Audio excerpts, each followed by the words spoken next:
नमस्कार, मैं डॉक्टर आशीष तिवारी। मैं हृदय रोग विशेषज्ञ हूँ शेल्बी हॉस्पिटल के जबलपुर यूनिट में। और हमारी एक डिस्कशन होता है बार बार कि किन लोगों को हार्ट का चेकअप कराना चाहिए, किन लोगों को हृदय रोग का चेकअप कराना चाहिए। बहुत स्वाभाविक सी बात है कि वो सारे लोग जिनको कोई सीने में दर्द होता है या भारीपन होता है या सांस फूलती है, वो अपने आप को फिजिशियन से और हृदय रोग वालों से चेक करवाते हैं।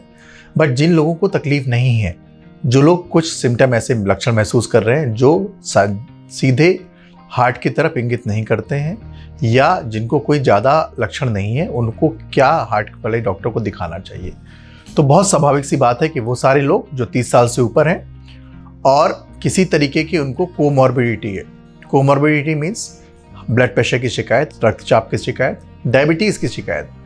30 साल से कम के लोग भी जिनको डायबिटीज़ को 4 से 5 साल हो गए हैं, या किसी भी तरीके का चलने में सांस फूलती है उनको, या चलने में सीने में भारीपन होता है, या ऐसा कोई लक्षण, अत्यधिक थकान वाला लक्षण जो पहले नहीं था उनके, वो अब आने लगा है उनको। तो ये सब लक्षण इंगित कर सकते हैं कि इन सारे मरीजों में हार्ट की बीमारी हो सकती है।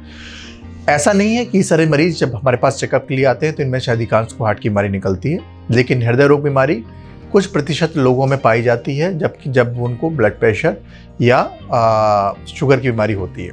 तो इन लोगों का पूरा कंप्लीट हार्ट चेकअप, और उस कंप्लीट हार्ट चेकअप से बिल्कुल भी घबराने वाली बात नहीं, क्योंकि 99% हार्ट चेकअप जो आपको इन्फॉर्मेशन मिलती है, 99% केस में आपको बिना सुई लगे, बिना भर्ती हुए ओपीडी बेसिस पे कुछ चंद घंटों में हो सकती है। जिसमें हमारे शेल्बी हॉस्पिटल में हमारे पास एक सुविधा उपलब्ध है, जिसमें हम एक कॉर्पोरेट हेल्थ चेकअप या एक स्पेशलाइज्ड कार्डियक हेल्थ चेकअप के माध्यम से अगले 2-3 घंटों में आपके हार्ट की हेल्थ के बारे में आपको बता सकते हैं। तो जब ऐसा हो सकता है तो हर व्यक्ति को चाहिए जो 30 साल से ऊपर है, अपना नियमित हर साल रेगुलर हार्ट चेकअप कराए। और इनमें से कोई भी चीज़ अगर आपको होती है, जिसमें आप डायबिटीज़ हैं, डायबिटिक हैं, ब्लड प्रेशर है, चलने में सीने में भारीपन होता है, सांस फूलती है, अत्यधिक थकान होता है, दर्द होता है, कभी नहीं होता है, एंजाइना पेन होता है, नॉन एंजाइना पेन होता है। यहाँ पे एंजाइना पेन का बहुत इंपॉर्टेंट महत्व है।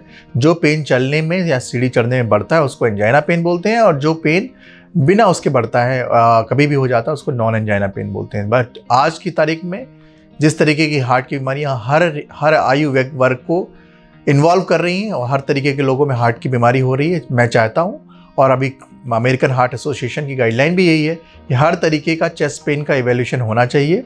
आज चेस्ट पेन का इवैल्यूएशन हर शहर में उपलब्ध है और बहुत आसानी से उपलब्ध है, और कुछ चंद घंटे में आप पता कर सकते हैं कि आपका जो चेस्ट पेन हुआ है वो चेस्ट पेन आपको हार्ट का है या किसी और चीज़ का है।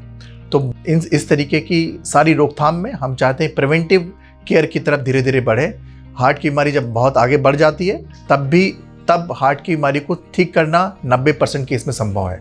With current hardware, with current technology के साथ 90% लोगों में जिनको हार्ट की बीमारी हो भी जाती है, तब भी हम उनको रोकथाम कर लेते हैं, ट्रीट कर लेते हैं, और मरीज ठीक भी हो जाता है।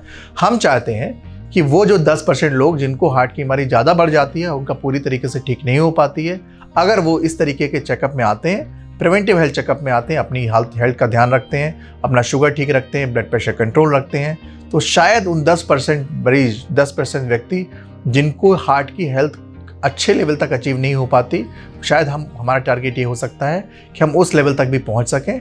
और अल्टीमेट गोल अगली सदी में हमारा यही होना चाहिए कि हार्ट की सारी बीमारी पहले कुछ सालों में पता चल जाए, ना कि एंड स्टेज हार्ट डिसीज में, जिससे हार्ट फेलियर के केसेस कम से कम हो और बाईपास के केसेस कम से कम हो, मिनिमम इंटरवेंशन हो, केवल दवाइयों से काम चलता है। तो completely healthy heart is our target.